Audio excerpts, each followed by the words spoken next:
Oh, je crains d'avoir eu un empêchement. Elle le dévisage un instant, puis détourne le regard d'un air moqueur. Tu as plutôt profité de la fin de l'été pour partir en vacances, dit-elle. Naomi, ma chérie, répond-il d'un ton affectueux. Mon père est mort.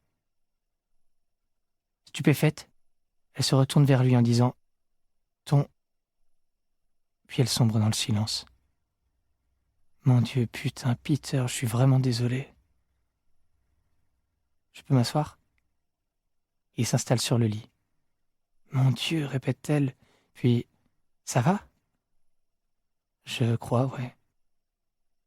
Assise en tailleur, elle regarde la plante de ses pieds, noire d'une façon qui n'a pourtant jamais l'air d'être sale. Tu as envie d'en parler? Demande-t-elle. Pas vraiment. Comment va ton frère? Yvan? Tu sais qu'il a à peu près ton âge?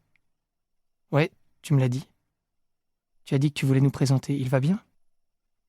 Il sourit d'un air irrésistiblement amoureux, se cache derrière son poignet. Il va... En fait, je n'en ai aucune idée. Qu'est-ce que je t'ai dit sur lui déjà? Je ne sais plus exactement, qu'il était chelou, un truc comme ça. Ouais, c'est vraiment un original. Pas du tout ton genre. Pour moi, il est un peu autiste, même si, de nos jours, on ne peut sans doute plus dire ça. S'il est vraiment autiste, si, tu peux.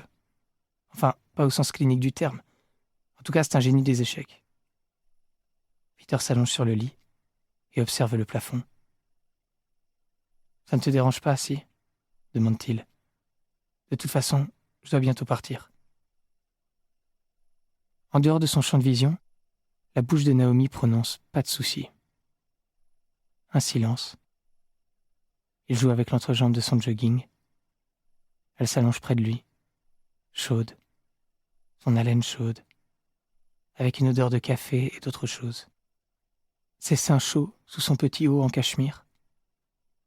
Celui qu'il lui a offert. Ou bien le même dans une autre couleur. Gris de Paris. Elle le laisse caresser son aisselle moite du bout des doigts. L'odeur crayeuse de son déodorant ne fait que masquer une odeur sous-jacente de transpiration salée. Elle ne se rase presque pas. Seulement les jambes en dessous du genou.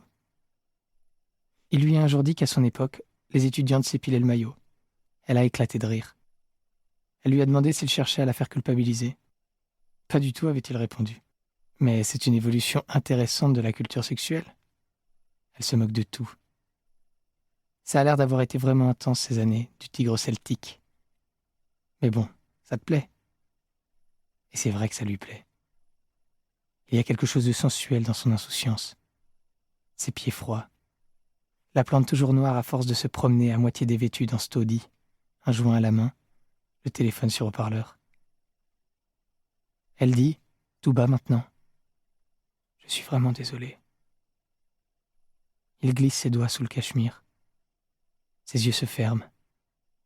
Tout devient langoureux, comme dans un rêve.